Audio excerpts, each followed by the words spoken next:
Hey everybody, producer Tom Barnes here for the Love of Chicago in South Shore. Look at this beautiful golf course on the shores of Lake Michigan. That street you see right there is Lakeshore Drive, DuSable Lakeshore Drive, going south past Hyde Park. And eventually you come upon this beautiful center that is the South Shore Cultural Center on the far south side of the city. And this view, I mean, look at this view. Isn't that incredible? A lot of people don't realize that there's a 9-hole golf course on the south banks here of Lake Michigan. And right when I say it's on the shoreline of Lake Michigan, I mean it. So we're gonna do a little history lesson here in the South Shore neighborhood with my friend Paul Durica over at the Chicago History Museum. And then we're gonna jump over to the Chicago South Shore Cultural Center here and talk to my friend Andrea. But first, little history. Paul Durica, what do you got for me? South Shore has its beginnings like so many neighborhoods in the city of Chicago, which is, indigenous people live there. Then there was a lot of agriculture, and it started actually not as part of the city of Chicago and then gets absorbed in 1889. That's like the big year. Pretty much anything outside the loop, for the most part, doesn't become part of the Chicago until 1889. So like the city itself, many neighborhoods defined by major events that happened within the area. And with the World's Fair happening just north of the South Shore neighborhood, it had a huge impact about what happened right here in this community area. And it's really important to know why. It's critical that it becomes part of Chicago at that time because of what happened shortly after that.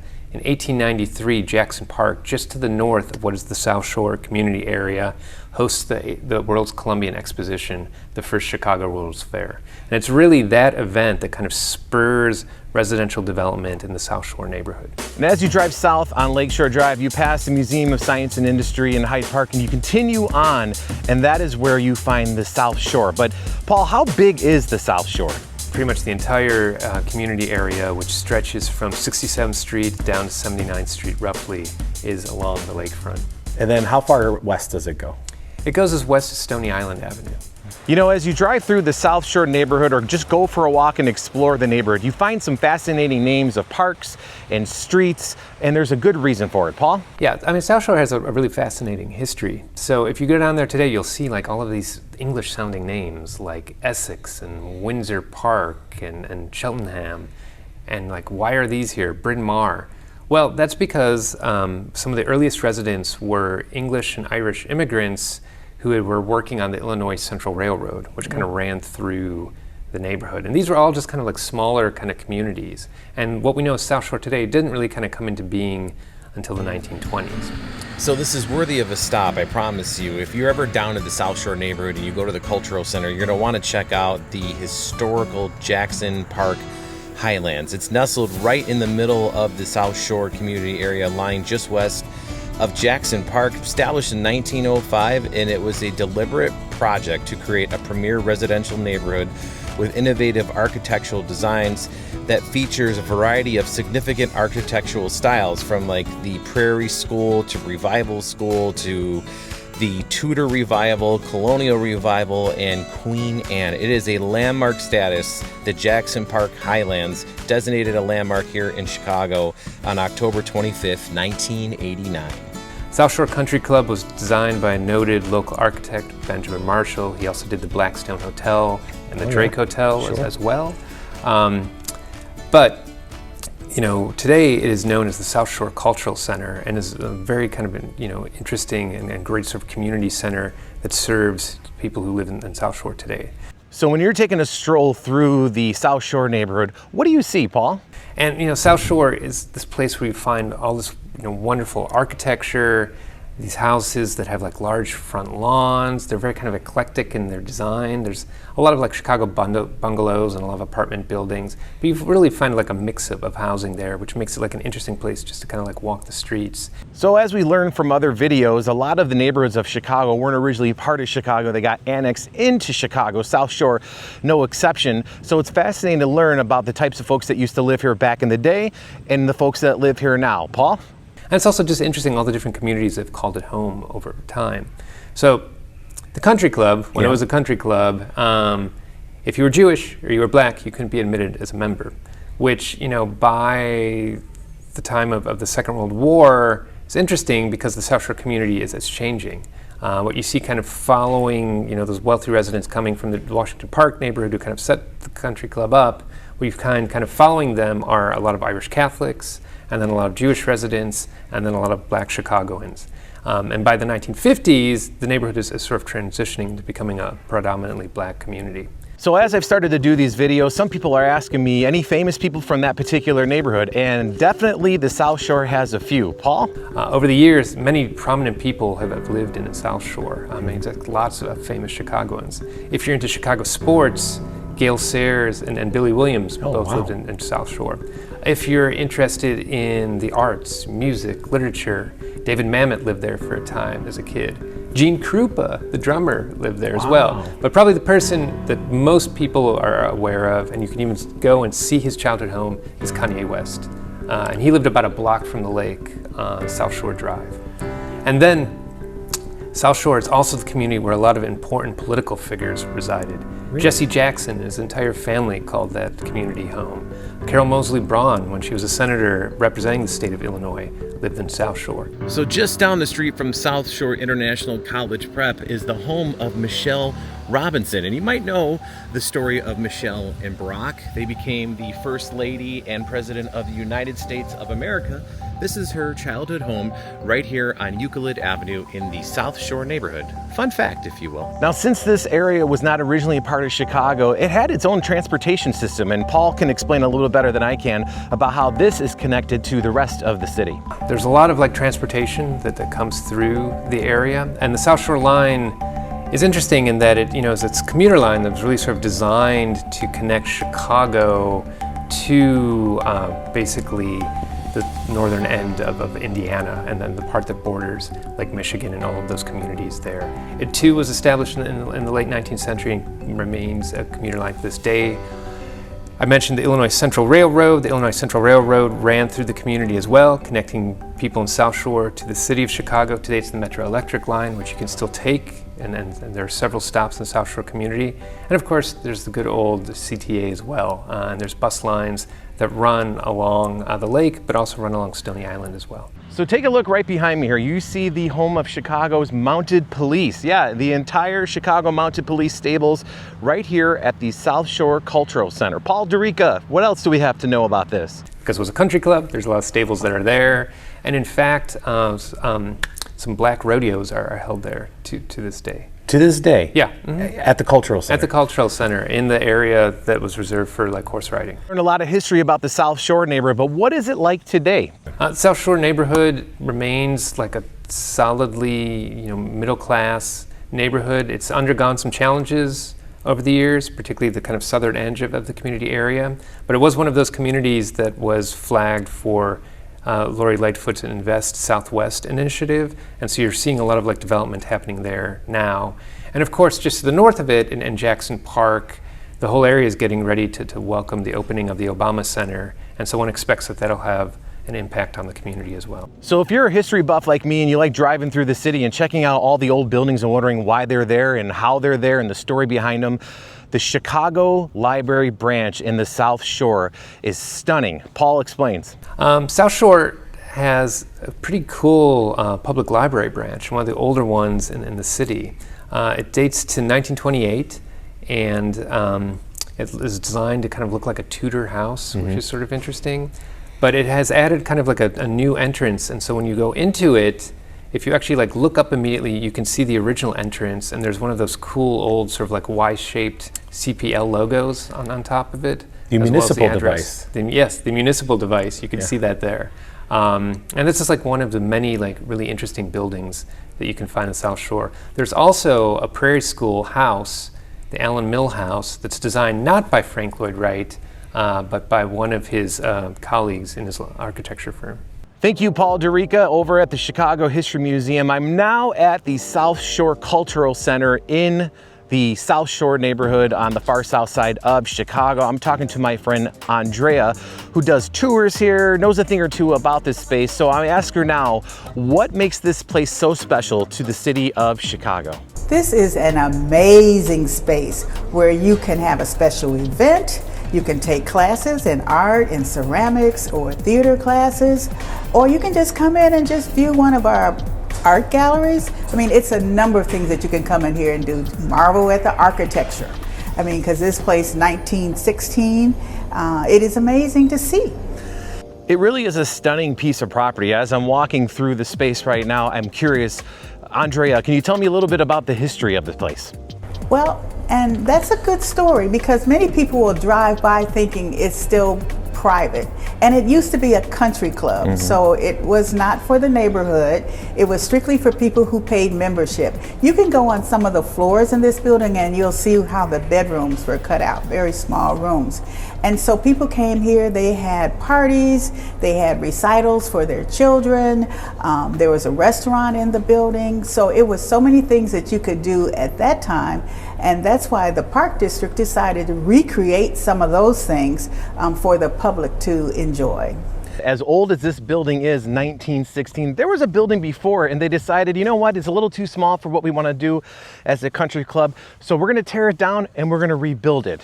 Andrea, is that true? Well, the theater, which is opened in 1906, there was another building that was here and they tore that down and they decided to rebuild. Wish I had that kind of money. Yeah. And so, so this part of the building, the main building, which has a number of ballrooms, a number of event spaces, opened in 1916. And everything in here is original. So the chandeliers, even some of the doorknobs, it's all original.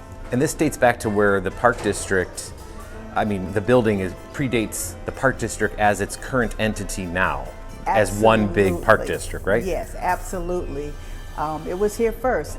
We celebrated 100 years in this building. Even though we weren't here, the Park District was not open, but we just felt it was important for the people in the community and citywide to understand and get acquainted with this building. Because we're the gem of the Park District. We want people to know we exist and just come. Even if you don't take classes, just come and marvel. We now have a restaurant in the building. At one point in time, Washburn Culinary Institute, which is part of Kennedy King, used to have culinary classes here. There were over 100 students here during that time period, but then culinary kind of died out and now it's come back up because of the bear. But, but now we want people to come in and see. We still have a restaurant. It's open to the public and you can come in here and just marvel. I do tours all the time because I love showing off this building. I don't know if you caught that or not, but Andrea is a tour guide here at the South Shore Cultural Center. So I'm curious, how does that tour go? Andrea, where do you take folks on this big old tour? Well, one of the things, we're going to start with a little history, but most people are excited to see, where did the Obamas have their reception? That's the big one, huh? That's the big one. And so certainly we will do that, but we will also go to the theater where there used to be concerts and jazz shows. So you'll see that. You'll also see the solarium, which is serene, where a lot of wedding receptions and ceremonies happen in there. And a former mayor or two. Oh, yes. Just making sure. Mayor Rahm had his wedding and reception here as well, and then the Obamas had their reception here, and they've since had other events here because they come here. And I said to him, I said, so when you open up your center, I guess you won't be back. He said, are you kidding me? This is history. This is a lot of history where I made history, so I will be back to do other events here. But we also will come up to the mezzanine level and we'll look at the oak room, which is 100% oak. You know, they tell stories about people, you know, the men smoking cigars in there. And then we'll travel to the music library, where they had a lot of concerts for children. So a lot of recitals. So their first piano recital. So it's exciting. And you mentioned the Oak Room, probably more of a use when this was a country club in its original state, because that's what it was originally, correct? Correct. It was a country club. But now we use it for a number of meetings, so in-house, as well as people will rent that space because it's a great space. You can sit around an oblong table and everyone can see each other, so it's a great space to have meetings. Fun fact of the South Shore neighborhood is if you come to the beach that is at the South Shore Cultural Center, you see one of the famous Chicago water cribs right out on Lake Michigan. And if you look to your left or to the north, you see what is Navy Pier and the farthest eastern part of Lakeshore Drive, way up that way. I imagine when people come for the tours, they marvel at the beauty inside this space. We're on the mezzanine, but what is this main room called here? The main room is the grand foyer, which is downstairs, and this is just the mezzanine level. And so every room has a name, of course, and we kept many of the names from the history because we just thought it was important, especially for history buffs, to see and understand the history of this building.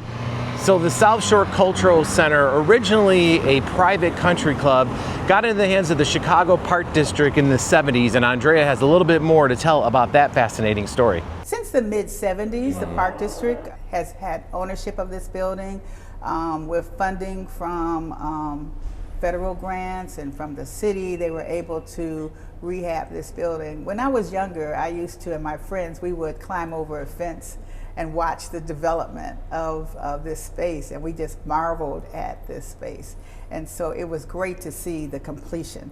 So I think listening to some history buffs, this building closed as a country club at one point, and it was just closed, and that's when the Park District opened. So was it just sitting dormant for so many years? It sat dormant.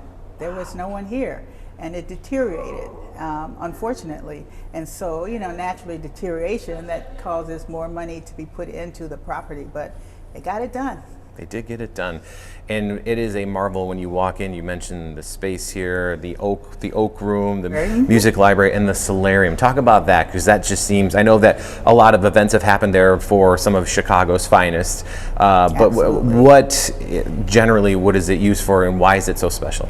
The solarium is certainly a place where many brides will have their ceremony. We have one this coming weekend, but you can just marvel at the beautiful lakefront from that room. You can watch the sailboats go by and just people playing in the park from that room. So it's a beautiful space for that, as well as for events and receptions and parties and all of those good things. I noticed when you walk through this space, the architecture inside is stunningly beautiful, and you mentioned the chandeliers, but even down to the doors and the doorknobs, they're all very ornate and it seems very special to this space. It is absolutely special. At some point you'll need to really look, because when they refurbished, like maybe in 2007, there was painters that literally used little paintbrushes to get in between all the areas in this building, because a regular brush wouldn't have did it. And so it's just amazing as how the upkeep of the building, they took pride in that, as well as the people that work here and the people that come in here, and the community takes pride in being a part of South Shore Cultural Center. So I asked Andrea, why is this place so special to the city of Chicago and herself? I am a Southsider, true. I am from Chicago and I love my city. So what does this space mean for the people of the South Side of Chicago?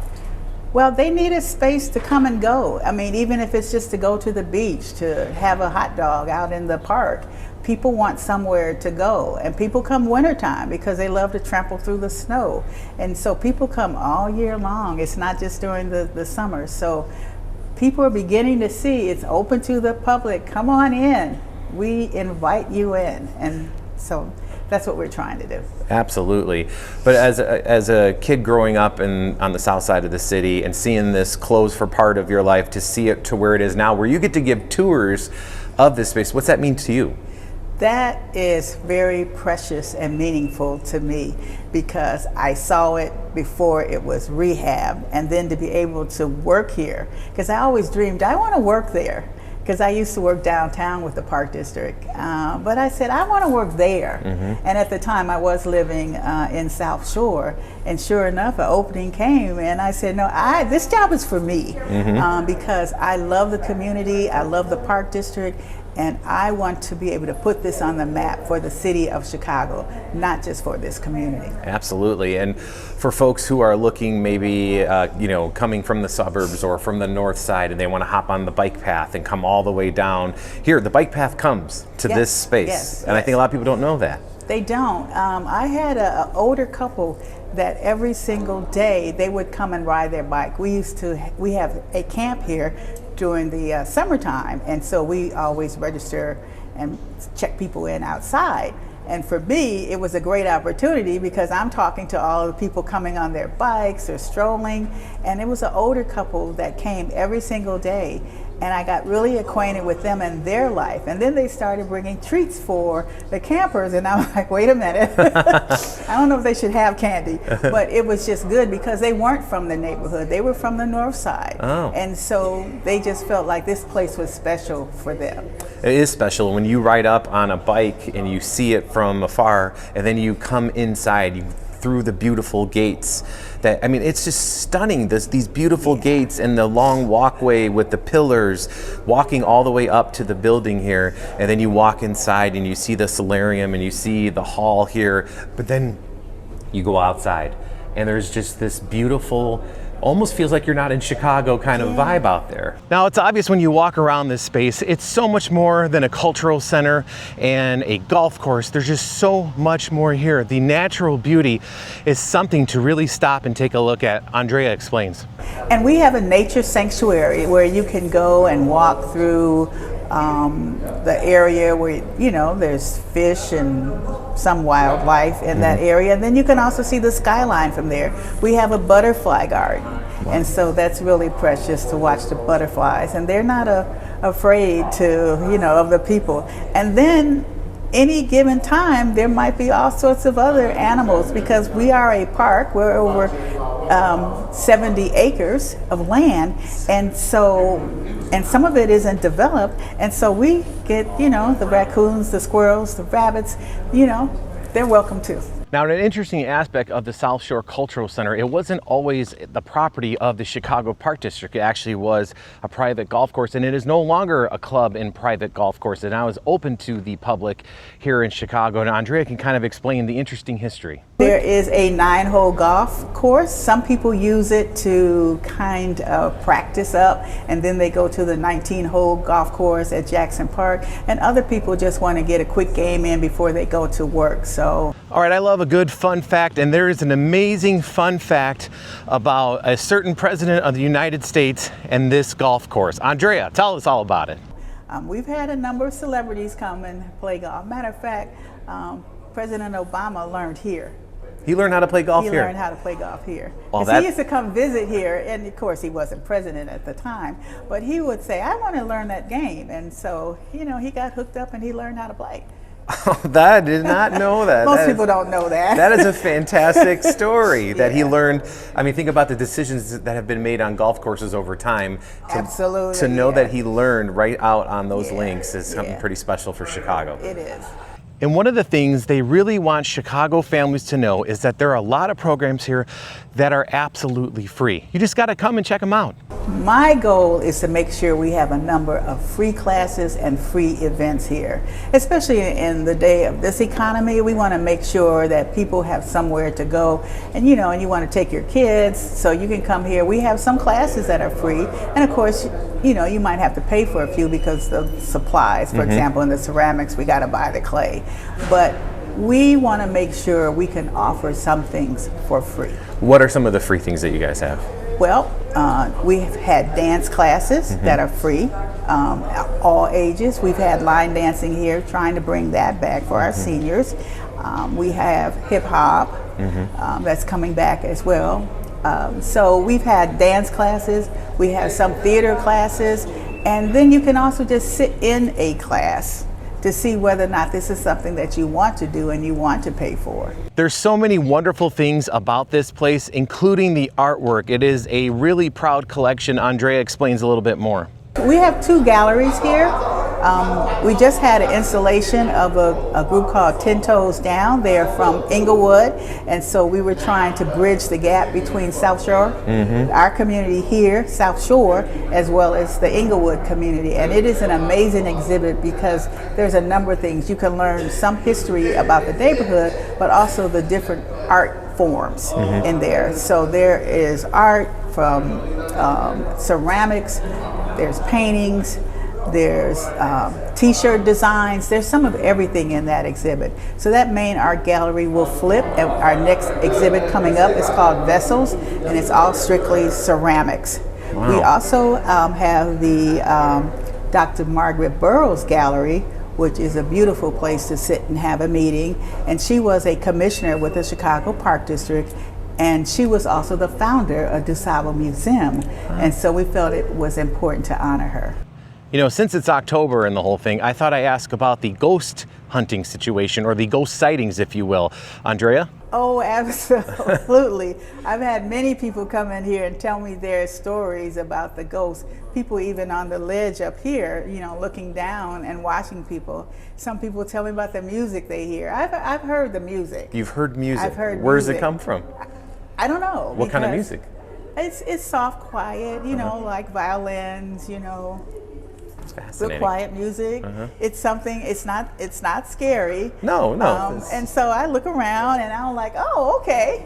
And then I enjoy it, and then I go about, you know, what I have to do. But I just think that, yeah, Halloween people come in here because they're looking for some excitement. Absolutely, and you can give them a tour and show them all the excitement of what makes this place so special. Yes. Are you guys open almost every day? We are open 7 days a week, and if someone is interested in a tour, they can just, you know, call South Shore Cultural Center, and I'd be happy to schedule it. All right, that is the South Shore Cultural Center. If you got a suggestion for a Love of Chicago story, shoot me an email, thomas.barnas@cbs.com. We'll see you guys later. Thanks for watching.